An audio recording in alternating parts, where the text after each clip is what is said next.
எல்லாருக்கும் வணக்கம். அஸ்ஸலாமு அலைக்கும். உங்கள் அனைவரையும் மிஸ்டா அகாடமிக்கு அன்புடன் வரவேற்கிறேன். நீங்க எல்லாரும் நல்லா இருக்கீங்கன்னு நம்புறேன். வாங்க இன்னைக்கு நம்ம டாபிக் பார்க்கலாம்.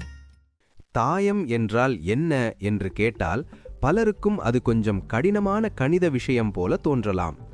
ஆனால் உண்மையில் தாயம் என்பது மிகவும் எளிய கருத்து.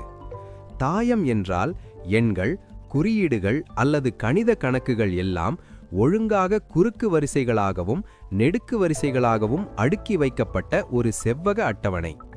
எளிமையாகச் சொன்னால் தாயம் என்பது எண்களால் உருவான ஒரு டேபிள் தான். இந்த டேபிள்கள் தகவல்களை தெளிவாகவும் ஒழுங்காகவும் அமைக்க உதவுகின்றன. அதனால்தான் கணிதம், அறிவியல், பொறியியல், கம்ப்யூட்டர் கிராஃபிக்ஸ், ஆர்டிஃபிஷியல் இன்டெலிஜென்ஸ் போன்ற பல துறைகளில் தாயம் மிக முக்கியமான இடம் பிடித்திருக்கிறது.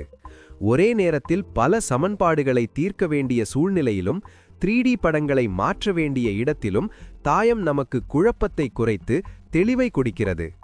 தகவல்கள் மிக அதிகமாகவும் சிக்கலாகவும் மாறும்போது தாயம் அவற்றை ஒழுங்குபடுத்தி எளிமையாக புரிய வைக்கின்றது. தாயம் என்ற கருத்து சமீப காலத்தில் உருவானது என்று நினைத்தால் அது தவறு. இதன் வரலாறு மிகவும் பழமையானது.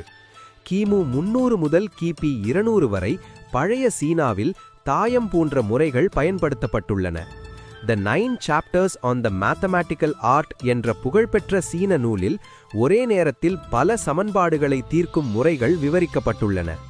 இன்று நாம் கவுசியன் எலிமினேஷன் என்று அழைக்கும் முறை நூற்றாண்டுகளுக்கு முன்பே சீன கணிதவியலாளர்களால் பயன்படுத்தப்பட்டது என்பது ஆச்சரியமான விஷயம்.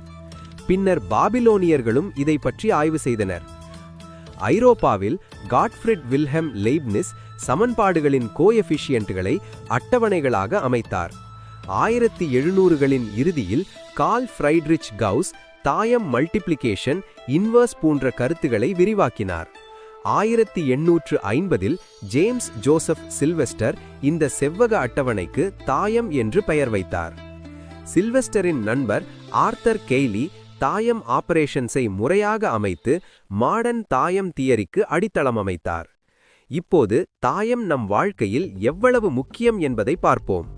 நாம் அறியாமலே தினமும் தாயங்களை பயன்படுத்திக் கொண்டிருக்கிறோம்.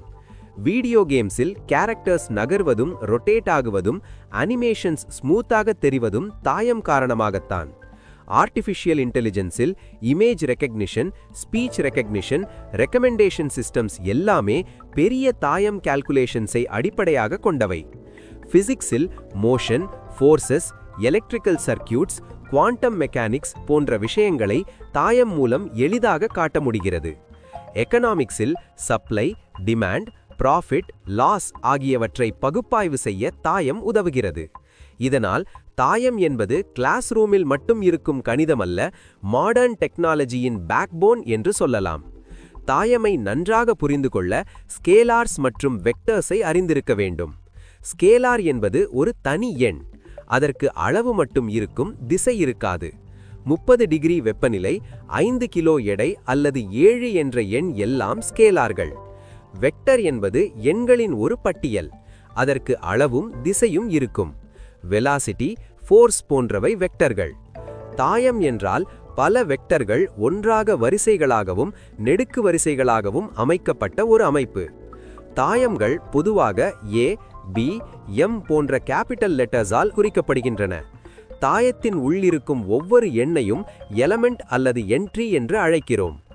ஏஐஜே என்ற குறியீட்டில் ஐ என்பது ரோவை, ஜே என்பது காலமை குறிக்கும். தாயத்தின் சைஸை m × n என்று எழுதுகிறோம். இதில் m என்பது ரோஸின் எண்ணிக்கை, n என்பது காலம்ஸின் எண்ணிக்கை. தாயங்களில் பல வகைகள் உள்ளன. ஒரே ரோ இருந்தால் அது ரோ தாயம். ஒரே காலம் இருந்தால் காலம் தாயம். ரோஸ்க்கும் காலம்ஸ்க்கும் எண்ணிக்கை சமமானது ஸ்கொயர் தாயம். எல்லா எலமெண்ட்ஸும் 0 என்றால் அது 0 தாயம். டயகனலில் மட்டும் நான் 0 எலமெண்ட்ஸ் இருந்தால் டயகனல் தாயம். டிரான்ஸ்போஸ்க்கு சமமாக இருந்தால் சிம்மெட்ரிக் தாயம். டிரான்ஸ்போஸின் நெகட்டிவாக இருந்தால் ஸ்கியூ சிம்மெட்ரிக் தாயம். ஒவ்வொரு தாயம் வகைக்கும் தனித்தனி பயன்பாடுகள் உள்ளன. தாயம் என்பது எலமெண்ட்ஸ்களால் உருவான ஒரு அமைப்பு. ரோஸ் ஹரிசாண்டலாகவும் காலம்ஸ் வெர்டிக்கலாகவும் இருக்கும். தாயத்தின் ஆர்டர் மிகவும் முக்கியம். ஏனெனில் அடிஷன் மற்றும் மல்டிப்ளிகேஷன் போன்ற ஆபரேஷன்ஸ் அதை பொறுத்தது. ஆர்டர் தெரிந்தால் தான் சரியான கணக்குகளை செய்ய முடியும். தாயத்தின் உள்ளிருக்கும் ஒவ்வொரு எலமெண்ட்டையும் Aij என்று எழுதுகிறோம். A12 என்றால் முதல் ரோவின் இரண்டாவது காலமில் இருக்கும் எலமெண்ட். A23 என்றால் இரண்டாவது ரோவின் மூன்றாவது காலம். இந்த நொட்டேஷன் தாயத்தை துல்லியமாகவும் வேகமாகவும் புரிய உதவுகிறது. இன்றைய வீடியோவில் தாயம் என்றால் என்ன, அதன் வரலாறு, ரியல் லைஃப் பயன்பாடுகள், ஸ்கேலார், வெக்டர், தாயம் இடையிலான வித்தியாசம், தாயம் வகைகள் மற்றும் டெர்மினாலஜி பற்றி பார்த்தோம்.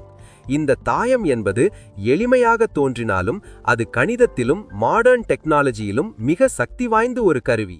இந்த வீடியோ யூஸ்ஃபுல்லா இருந்தா லைக் பண்ணுங்க, ஷேர் பண்ணுங்க. இன்னும் இப்படி சிம்பிளா டெக் எக்ஸ்பிளைன் பண்ணணும்னா மிஸ்டா அகாடமியை சப்ஸ்கிரைப் பண்ண மறந்துடாதீங்க.